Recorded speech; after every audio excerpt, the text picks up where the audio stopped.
old structure would be in this shape after over 100 years.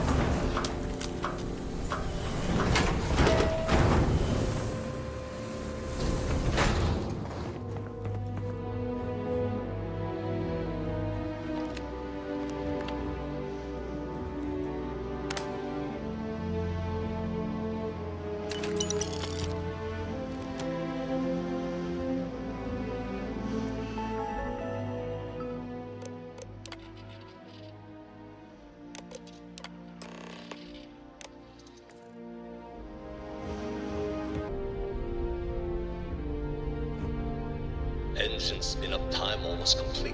Total time 5 minutes 22 seconds. Right on schedule. How are the helium-3 valves holding, Nova? We double-checked the leakage concerns this morning before the launch. All signs green. Any changes to the calculation sequence from Volterra? No changes since we uploaded the last figures yesterday. It's a clean shot from here to Jupiter. One day the computer will be on board the spaceship. Just imagine that. One miracle of science at a time, Earliest Canaveral. space flights were likely Counting down. coordinated from 5, here. 4, 3. Strange to be 2, standing on such a 1. unique bit of history. Canaveral, are you reading? All clear, Nova. Indicators look good. The ship should be cruising Jupiter's orbit right now. Visual confirmation will be possible in 32 minutes. Afraid the speed of light is on the slow side these days. How does it feel to break the laws of physics, Canaveral? We're all pretty excited down here in NASA, I won't lie. Excited enough to tell me where you got the original data? Not in a million years, Nova.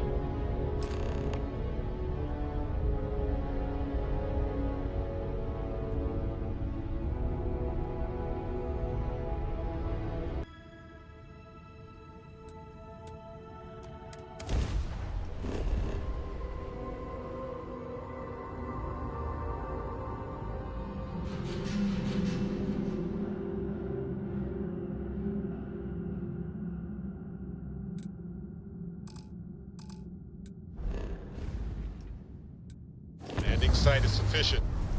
Taking the ship down.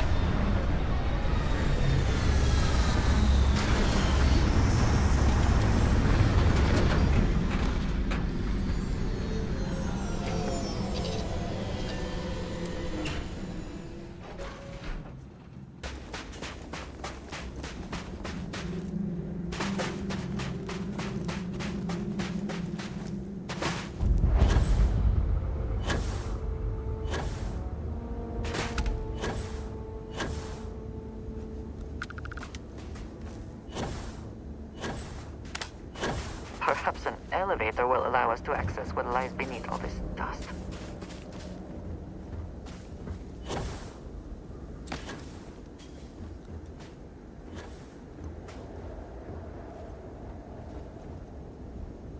We can never know whether lives were lost because this ship never launched, but it was built for a reason.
Whoever once used this room probably never could have imagined all that has happened since it was built.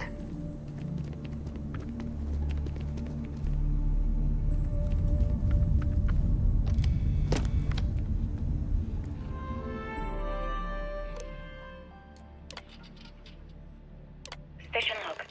Dr. Judith Tatien. Station log. Dr. Judith Tatien. Station log. Dr. Judith Tatien. I have never been so nervous since I defended my dissertation. 4 hours talking to Victor and his team about theoretical metals, atomic bonding, even a half-hour divergence into magnetism that I'm pretty sure was to throw me off the trail of what we were actually talking about. Then I got to see the lab. I don't know how much I should say, but the periodic It table would seem just there comes is from more out the here to window. explore. Shall we?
My sensors are picking up.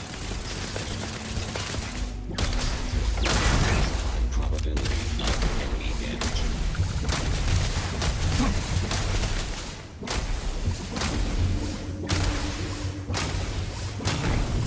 Catastrophic damage.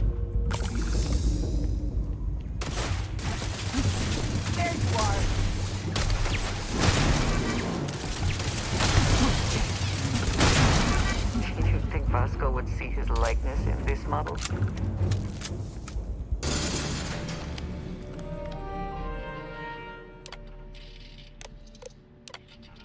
Project Log. Dr. Victor Isa. Project log. Dr. Judith Tatien. I watched the grav jive tests from the moon today. It was the first time we were able to talk to the team at Nova Galactic directly.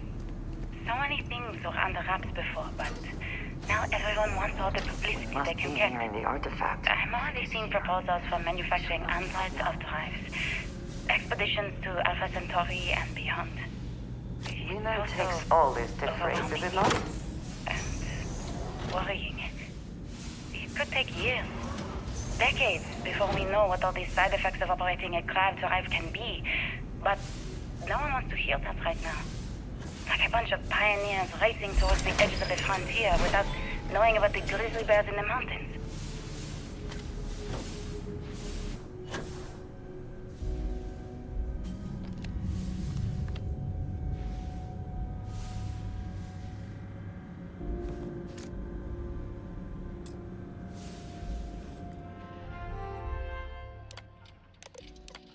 I never actually got to visit your labs back when we were I working. know what I've seen. My name is Dr. Victor Isa.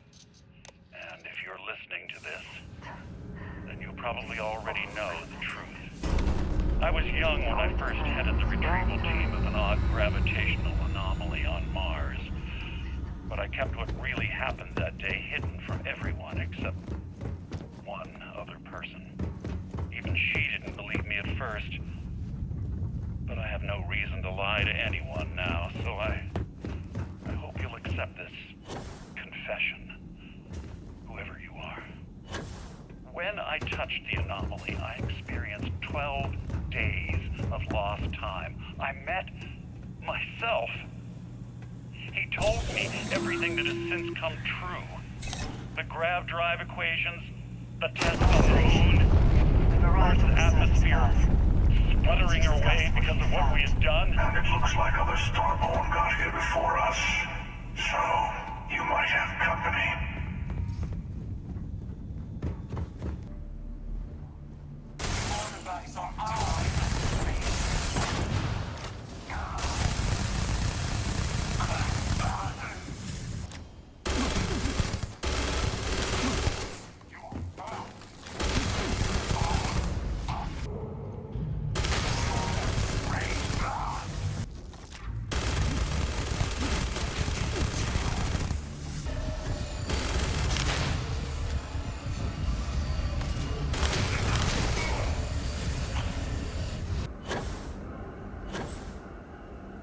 Do you understand now why I asked you to come here? The artifacts unlocked the secret of interstellar travel, at the cost of Earth. An easy trade, honestly. Why have one world when you can have all the settled systems? Assuming we weren't going to lose it anyway. War, disease, famine, all the classics. Don't you see? The power of the artifact forced humanity to the stars. They didn't get to make a choice. How many would have chosen Earth? What gave Victor Isa the right to choose for them? You see the hypocrisy in what the emissary is saying, right? They don't want to rob people of their free will, but then they steal the artifacts for themselves.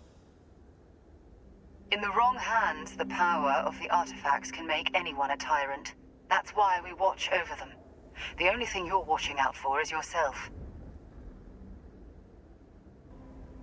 Don't be a fool. The emissary and I may have our differences, but you do not want to give us a common enemy. For once, he's right. Don't do this. We can collect the final pieces together.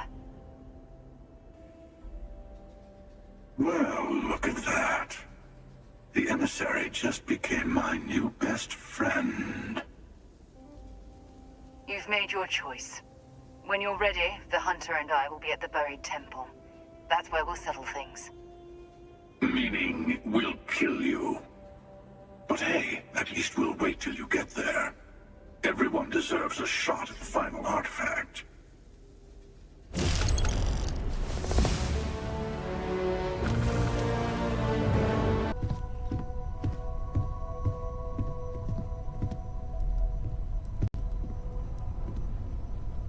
I thought maybe I would come up with something to say, but I've got nothing. So instead, I thought I would quote something that gave me comfort a long time ago. Is God real? The more proper question would be, is reality divine? Existence itself is a mystery which yearns to be uncovered. What is goodness but a comparison to the good? What is existence but a participation in being? For where the diversity of the universe inspires awe and wonder, it exists only in contrast to a simplicity so pure that it may only be understood as primordial and even divine. Our essence is what was imagined by its mind. But what we consider imagining and what we consider mind are in fact so far beyond our understanding that even these metaphors are like the tiny white caps on a massive searching sea. There's more, but those are the parts that speak to me the most.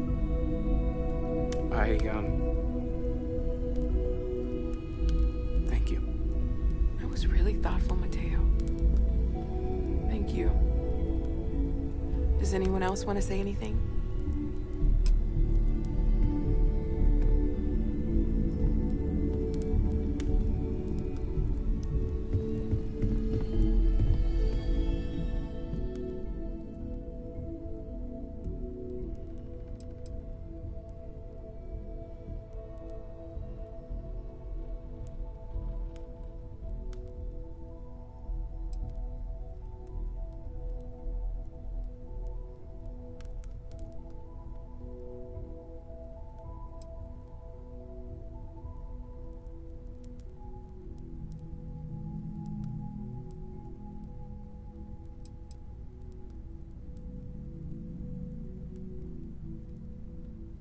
Thank you. If anyone else wants to say something.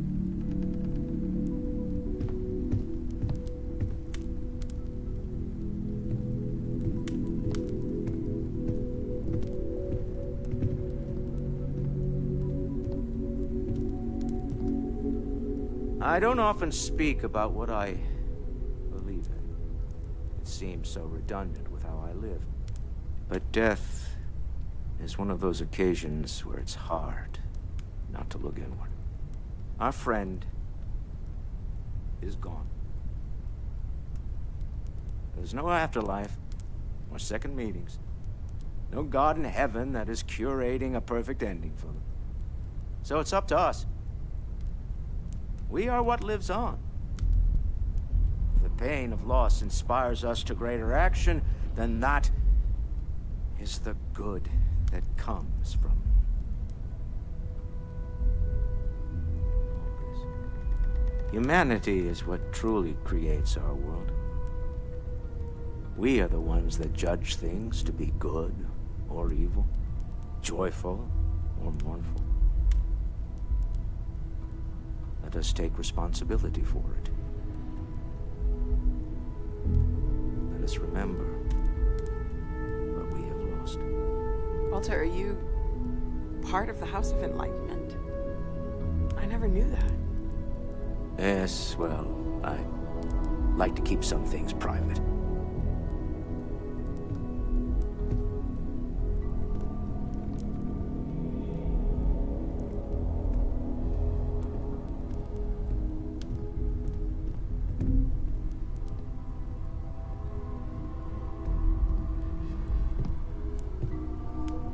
You all might not like thinking about this, but when we die, everything about us breaks down, decomposes, gets eaten up by insects and microbes. Or due to the lack of a biosphere, we are simply carried away by space and time until we sizzle in a distant sun's corona or get pulled in some gravitational field and coalesce with other debris. Not comforting, huh? But I disagree. Do you know what I find uncomfortable? The thought that after I die, the universe is just going to stand still forever. Could you imagine? The fact is that the universe goes on, that life goes on, that things do not just sit still. That right there is the comfort that I need. Yeah, we die, and some people go way before they should. But the universe doesn't care. Not because it's evil, but because it's infinite, ever expanding. And who wouldn't want to be a part of infinity? Even if it's just for a short while. Listen, we don't worry about ourselves before we were born, do we? Of course not. We emerge from the universe as we return to it. And for one beautiful moment, we are here together. Yes, that certainly was an interesting perspective, Barrett.